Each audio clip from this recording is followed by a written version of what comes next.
Welcome back, friends, to Christian Authors with Marilyn Jean Designs. I'm your host, Gina Stockdahl, and today we have a guest who proves that God's plans never retire you, they only redirect you. So joining us today is JR Rennie, founder of BrushFires Ministry, which is a ministry that helps believers discover their God-given purpose and destiny. John's journey began in business software, but in 2015, God redirected him to ministry, which is inspiring him to write Sparks Turn into Brushfires, and he is now working on why discipleship isn't working. His mission is to help others discover their strengths, align with God's calling, and experience the joy-filled life only he can provide. JR, welcome to the show. Oh, Gina, thank you for having me. And I look forward to our conversation. And hopefully, your audience is going to grow from what we share. Yeah.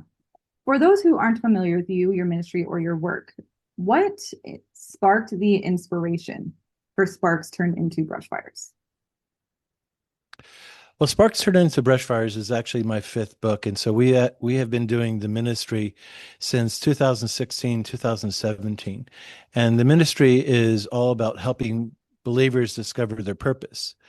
Uh, when God kind of prompted me to write this book, it was I was confused and wasn't certain as to what his intentions were with it.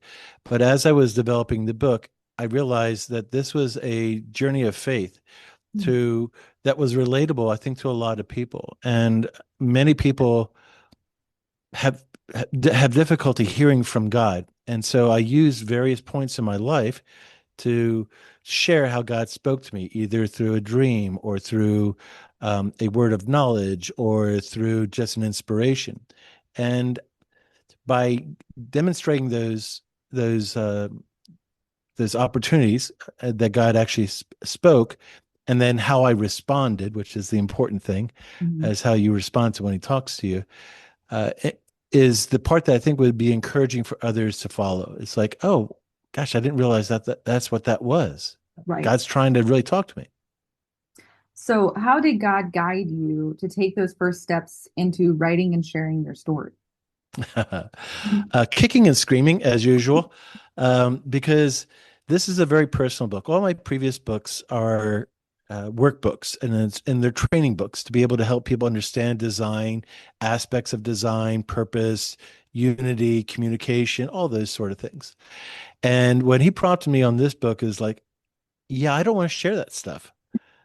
I mean, one of the things that we share is that my wife and I, before we got married, had an abortion, and that was something that maybe a handful of people knew, Okay. and we weren't going to make that public knowledge.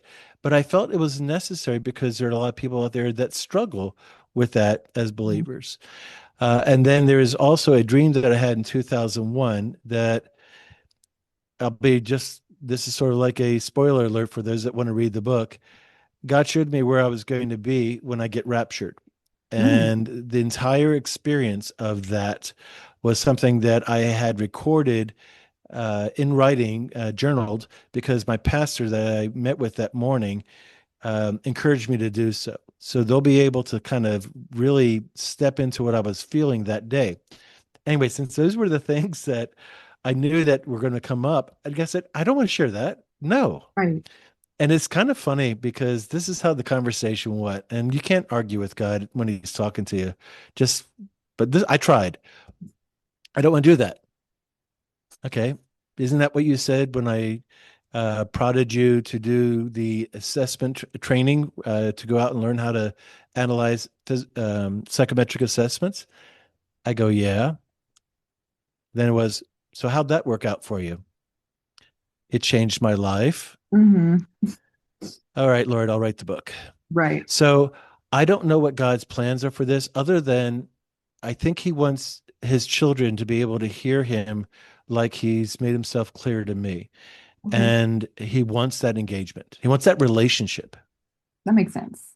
Because a lot of authors, they feel called to write, but they're not sure how to translate that call into a book, right? What was your experience like navigating God's direction while turning your ministry vision into a tangible book? So the very first book, the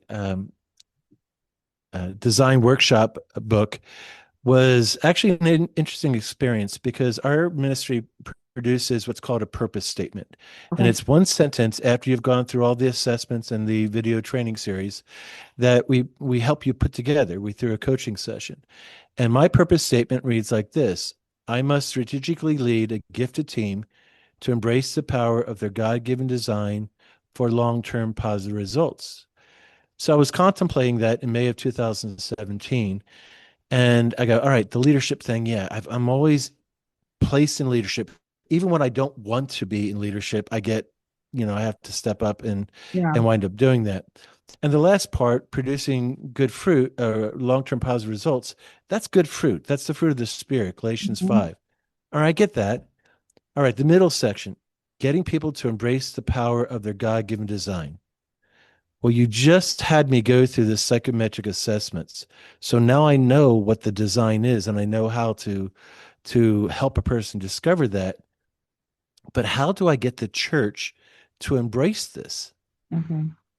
And I was just contemplating this, but it was like, all right, God's taught me that joy is the outcome of being obedient to what he's asked you to do.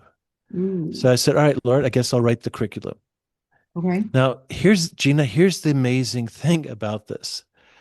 I'd never written a Christian curriculum ever. I had written one programming book many decades before that, and I wrote articles and poems and poetry and things like Sure. that, but nothing like this.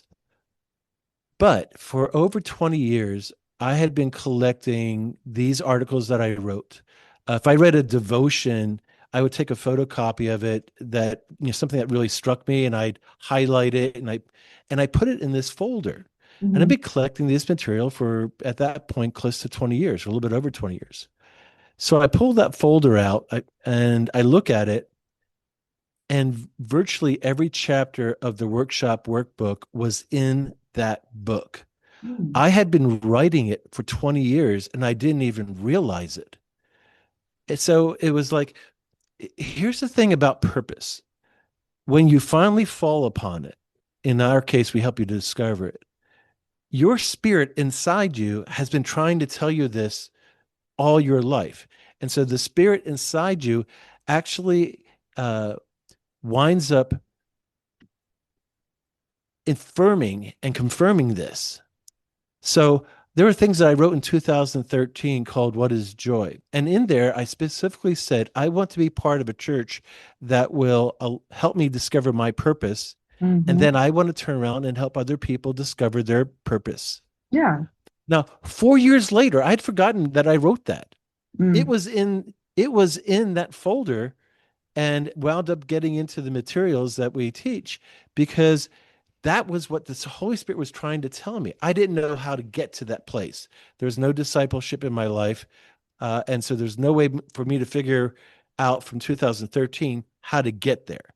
And so, anyhow, it, you'll be surprised once you say yes to God, He leads you there. He does. And you mentioned like you didn't have discipleship in your life. So, and that's something you and I've discussed previously that I struggled with for a long time. And now you have a new book of why discipleship isn't working. You say that it tackles a huge topic. Can you share what prompted you to write it and then what readers will expect to learn from it? All right. So I received my purpose statement. God and I had a moment. He had put me in a place where I was really dependent and drawing close to him. Okay. And so I said yes and pursued it. I also started a software company. I also have coached soccer teams. I've also done all these other things that required me to take initiative and follow through. Mm-hmm. Most people don't do that. Most people don't have that skill set. They have other things that are conflicting for their time. And so what happened was we would lead these people that went through our workshop, our design workshop, and we would show them the purpose. And the Holy Spirit would show up and say, yes, that's you. Their friends, their advisors would say, yes, that's you. They would pray about it. Yes, that's you. And then they would go to the church and there was nobody there to disciple or help them to walk it out. So we saw affirmation, confirmation over and over again for 4 or 5 years till finally it was like, there's no follow through. The Mm, church is not discipling. And this is not just one church. Our people are coming from various churches. We're non-denominational in our teaching. right. And so it was like, I guess I have to write the curriculum so that this can actually be a guide, a manual to Mhm. actually either individually for a person to simply read and go, all right, there's nobody here to help me. I'm gonna use this as a guide, or for a mature believer to mentor somebody that they are trying to disciple. This book is going to be able to address both of those areas, Okay. and that's the whole purpose of the book, and that's why is like we were doing our job in Brushfires, and the church was not doing its job in discipling, and Okay. people were just falling by the wayside, not having the help that they needed. I could see that. Hmm. So I'm excited to see what comes from that, to be honest, especially as somebody who has struggled with being the person that I'm like, I need to be taught what discipleship is, and no one taught it to me till probably recently. Yeah, I had a friend that just came up from California, and we were catching up yesterday, and I was telling him what I was doing, and he's about my age. I'm 66. He might be 62, 64, something like that. And I asked him, I go, Tim, have you ever been discipled? And he looked at me and goes, no.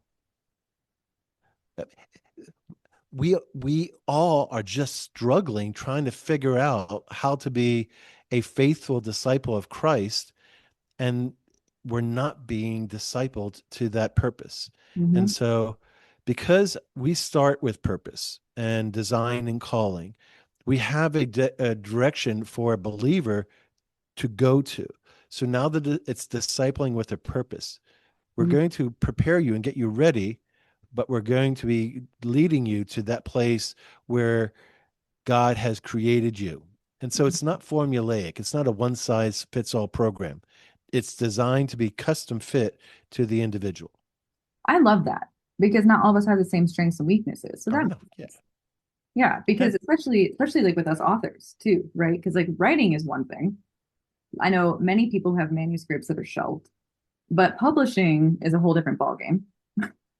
And I'm curious if you can walk us through what your publishing journey has been like with you said 5 books now, right? right. Uh, uh, currently, there are 5 books at Amazon. The sixth is going through editing right now. That's the okay. Sparks book. And I am writing the seventh. Okay. The Sparks book is special. We're making it available free to anybody that registers at our site. Okay. So there will be a hard copy version available on Amazon once the editing gets finished. But we're making the book free. We want people to have that encouragement to seek God. As far as publishing, because we have a ministry and we are a teaching ministry, Hmm. most of the books are about that. So whether it's communication, whether it's on intrusive thoughts, whether it's on disunity, whether it's on design or purpose or calling or teaching people how to understand design, there's always a course that we are teaching that is related to the book. Mm. So we just self-published through Amazon. There's a Okay. series that's a learning curve. I mean, just to know how to produce a cover, a book cover, and how to get artwork and how to put all those pieces together.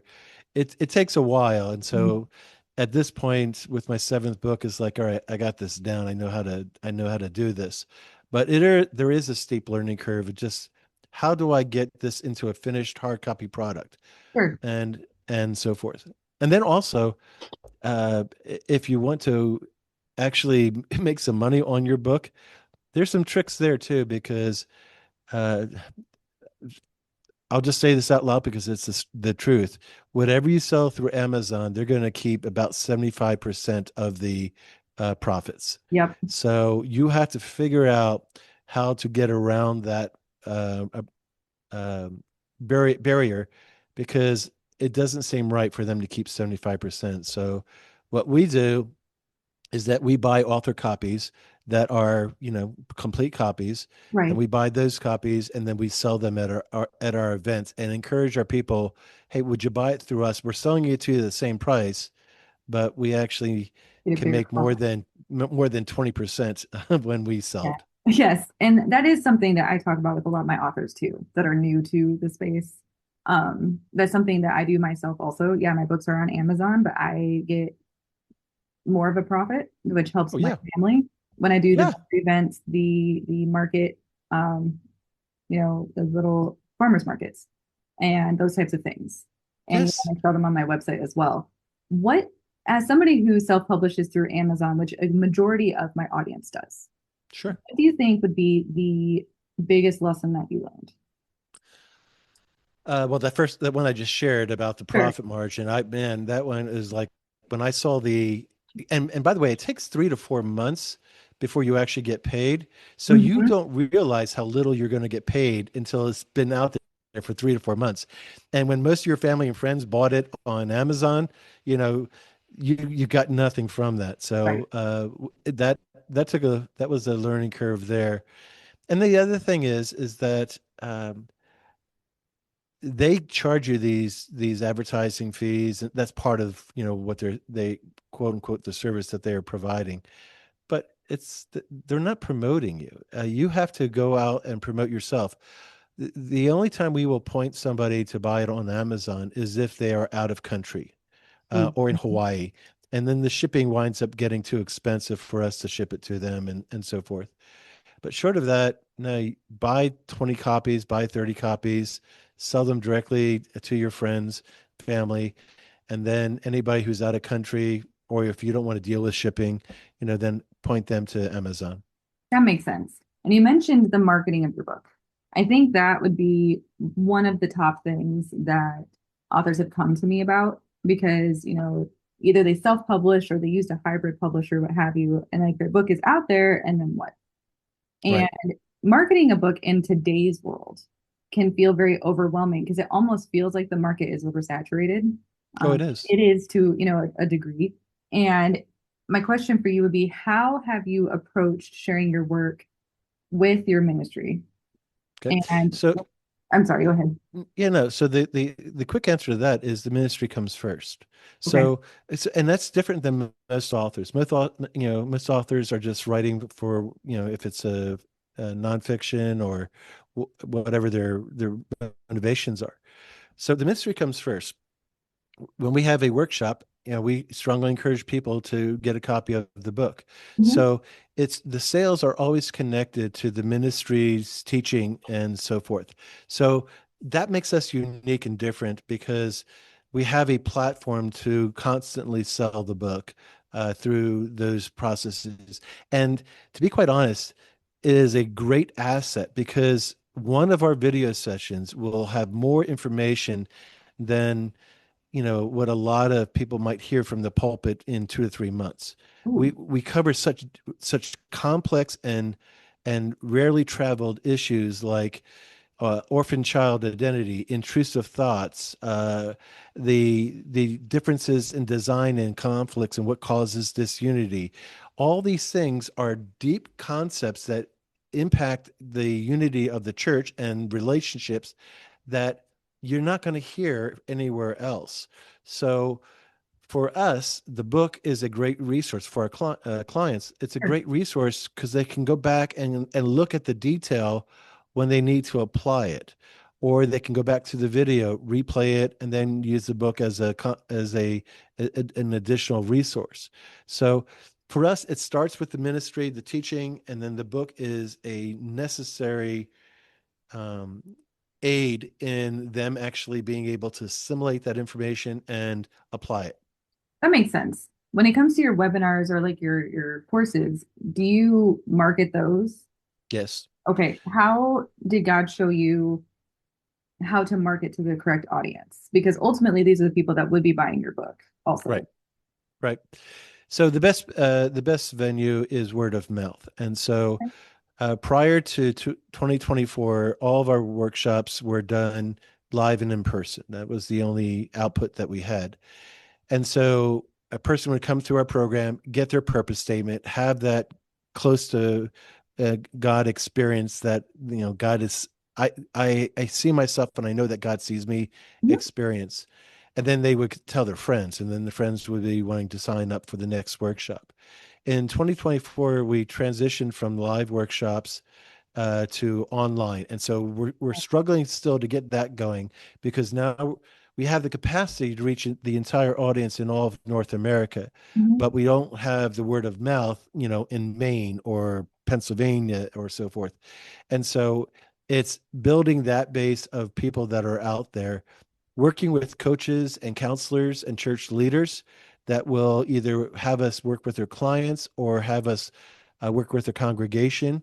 That is the course that we're taking right now, and that's where the discipleship book is the final missing piece. Okay. Because it's one thing, for people to say, I want to be discipled. This whole concept of psychometric assessments and God has created your personality intentionally, and it's a great way of discovering what your calling is.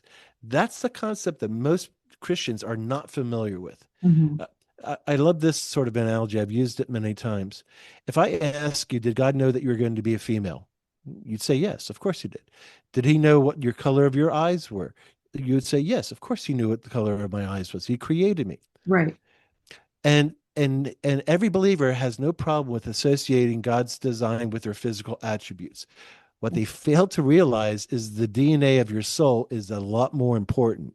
And the DNA of your soul is, what are you interested in? It's not by accident. Your ability to be able to write is not by accident. It's not something that you just picked up through nurture. Your ability to be empathetic and sympathetic more so than maybe your husband or somebody else.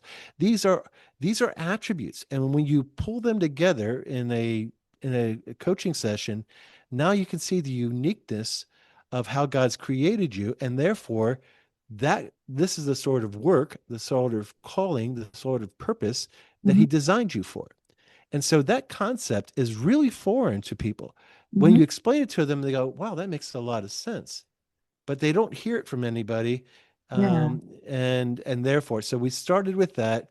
And now that we've established that as a viable, proven concept, now it's about, all right, let's disciple you through that place. And that's the missing piece that we're trying to bridge to get done so that we can work with churches throughout North America.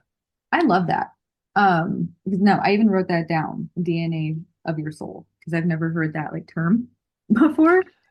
You Well, know, and here's another one for you. The DNA of your spirit, the DNA of your soul are your personality attributes, your interests, abilities, and values, your what motivates you, how your mind works, how you're designed to impact the world. Mhm. The DNA of your spirit is taking those abilities and actually doing what God created you to do. Okay. We don't have time tonight, but at some point we should have a discussion of the master who gave talents to his foreman before he left and expected a return. There's Mm. a story. There's a much bigger story behind that, and we are supposed to be producing a crop, a return on the talents that God has given us. Oh, I love that. Yeah, and it actually ties into my next question for you because a lot of us authors, especially ones who have not published yet, um, they feel kind of stuck or like even unsure of like what the next step should be. One number one thing that I get all the time is, well, my story's not going to matter who's going to read it. And that's not true. You're called to write that for a reason. What advice would you give to somebody who feels called to write but isn't sure where to start or how to share it? Well, you have to have a direction. The hardest thing about writing is finishing it. Yeah. It's really difficult. It is so hard. And there's so many easy ways of getting distracted and, pulled in different directions. I'm struggling in that area right now with this book. So you have to have, why are you writing this? Now, I will tell you, there are times where I just had this basic idea. In fact, when you read the introduction of Sparks Turn into Brushfires, I actually am discovering why I'm writing the book as I write the introduction. And I share that in there as like, okay, I don't know why he's got me doing this, but here we go. We're going to discover it together. Yeah. I literally have a notation of things that as I'm writing them, I've got a little notation in there of, oh yeah, I just discovered this as to why I'm writing the book, and I thought I'd share it with you so that you know that you start the process and God reveals more and more to you as you go. So have a general direction. Don't be so rigid that you're going to not allow the Holy Spirit to guide you, and then go on the journey. And then, if it's truly God inspiring you, the enemy is going to come at you. So just be ready for the blowback. Oh, that's so true. On another episode that I just recently was recording, um, the beauty of using Zoom now is that you can pause and then like play whenever your internet is messing up. And it kept doing that whenever we really started diving into her book. And she's like, I'm so sorry. I'm like, no, of course that's happening because your book is now out and the enemy doesn't want it to be. Of Oh course my yeah, internet's not working. yeah. You You know? know, people need to understand that doing what it is that God has created you to do, whether it's counseling, coaching, leading, writing, or whatever it happens to be, if he's in the midst of it, the enemy is going to be resisting. Mhm. And so if he can't get at you directly, he'll go after your family and the things around you that cause you to lose your tension. Currently, currently, I'm dealing with a struggle with my oldest son. My youngest son had brain surgery, and my mother just broke her hip. Oh my God, All this happened within the last 45 days. Oh, and my wife's mother died, and we had her memorial. I am So sorry. this is all just going on, and it's there's a teaching that we have called the reckoning, and it's a concept of the only way that you can get back at what the enemy has done to you and your family is to be obedient to God's call in your life. Mhm. And by the good that he produces through your obedience, you're balancing the scales. Reckoning is an old term, it's an accounting term where somebody owes you something and you want to be paid back. Well, in this particular case, the enemy has taken a lot. My son's epilepsy, divorce in our children's family, Mhm. all these various things.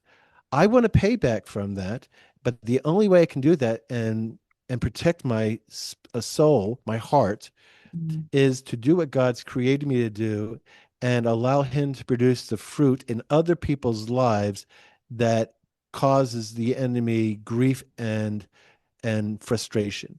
So the reckoning is not vengeance; it is God's using my obedience to take back what the enemy has stolen from somebody else, some other father, some Mhm. other mother. They have they've watched their daughter or son struggle or get into addiction or whatever it happens to be, and my ministry is to help them. Help their marriage to not go through divorce. Yeah. Help them in the discipleship program, whatever it happens to be.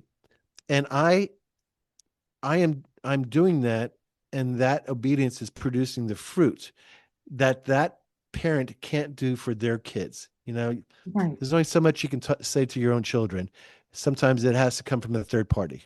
Yeah. I'll be the first person to agree with you there. My oldest is almost 8, and every once in a while, whenever like my husband and I we're speaking to him, there'll be one in one ear, one out the other. And if I call my mom though, grandma holds a higher value. What she says goes, even though it's the same exact thing. I Oh just yeah, yeah, yeah, yeah. I got to figure that one out one day. One of the things that God does with me is, all right, let me explain to you how this is happening. He hasn't shown me that one yet, but yeah. Yep. And my son is not 8. He's dramatically older than that. Yes. And But still, I mean, yeah, I'm 33 and I still call my mom every day. I'm like, how do I do this? What am I doing? good. You What know? a what a blessing to have that resource. Oh, I know. I'm very, very blessed. And I probably bother her a lot, but that's okay. I do want to touch on you had a pretty long professional career before you were in ministry, which quite a few ministry leaders have that same story. However, how did your business experience prepare you for writing, publishing, and marketing the books and courses that your ministry offers? Well, one of the most important things is that our business was a software company. We literally developed accounting software for distribution manufacturing companies. So people that imported things, bought things, resold them, things that you would buy at a Home Depot or a Bass Pro Shop. Our clients were actually providing those products Okay. to those retailers. And we wrote that software, but myself and my partner started it from scratch with no clients actually using that software. We were working tremendous hours. So the whole concept of saying this is the goal, this is what we're trying to do, and being able to stay and stick to that was something I had already accomplished in the software company, and it paid off in big ways for our family. We're not talking about Microsoft or Google money, believe me. It's more like a successful CPA firm.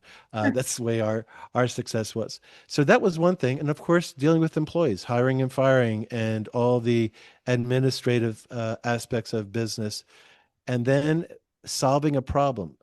Clients would come to us, a much smaller software company, because there was a problem that the one size fits all software out there didn't address. I don't Mhm. do commissioning this way. My inventory doesn't price this way or doesn't cost this way, or I can't afford um, Oracle or SAP software. But I need their features, but without it being so complicated.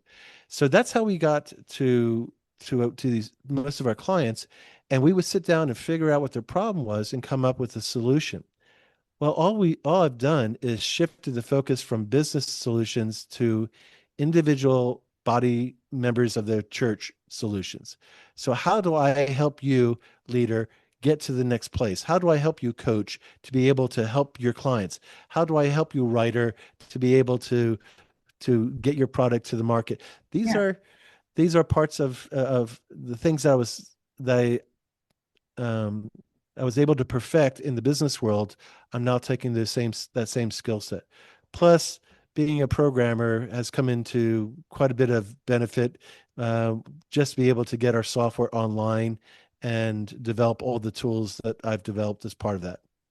I think that's awesome. Not, I was in the nonprofit ministry realm for probably about the past 5 or 6 years, and it's fun to run into other people who have the business background because not everybody does, obviously. And it does. That's what helps us be successful. Yep.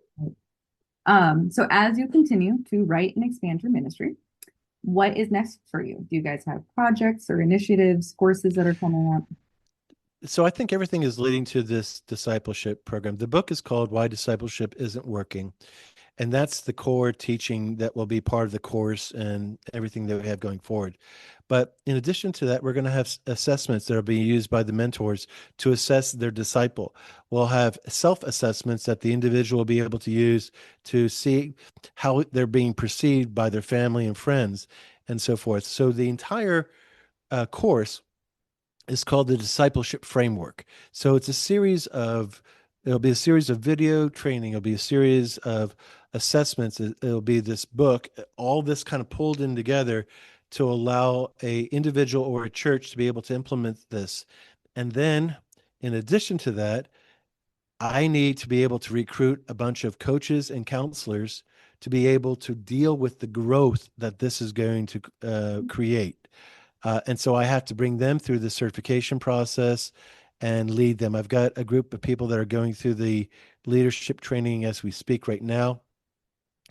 And I need coaches that want to get certified through our assessment program, as well as the ability to be able to mentor so that I can have enough bandwidth. I love doing the DDM coaching. That's called Design Discovery Meeting. I love doing that. It's one of the most favorite parts of what I do. But I can only do so many. I can only do two a day because they are exhausting, and each one takes minimum of 3 hours. Oh, wow. And then, and then, I really think that God's calling me to motivate churches and leaders and organizations. So, the public speaking part is going to be the next Okay. aspect that I have to really pursue because I need to replicate myself in these coaches and counselors so that I can then go out and create more opportunities for the coaches and counselors and elders and pastors. Oh, that makes sense. I'm very excited to see where you guys are going to be by the time like next year rolls around. My last question for you is, would you be willing to pray us out? Oh, absolutely. Lord, I don't know who's listening to this, but you do. So give me the words to speak to their heart. Do they want to be your disciple? Lord, if they do, have them reach out to us. Lord, do they need guidance? Grant them a meeting this week with somebody that will help them grow in their faith. The salvation process is the starting line. Our goal is to grow in relationship with you, to become the son or daughter that you created us to be used just like Jesus was used here on earth to accomplish your will. That we all have our own unique, specific crosses that we are called to carry, and we need to discover it and be obedient to it. So, Lord, you know who your children are who are listening to this. If we can help them, have them reach out to us.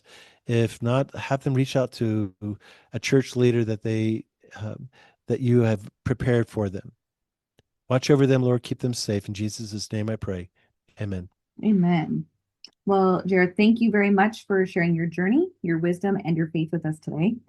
Um, for those of you who are listening, you can learn more about his ministry and the books at the episode description. I'll put all of the links down there so you guys can see what is going on. I will also put all the social media stuff down there for the ministry so you can go and follow it.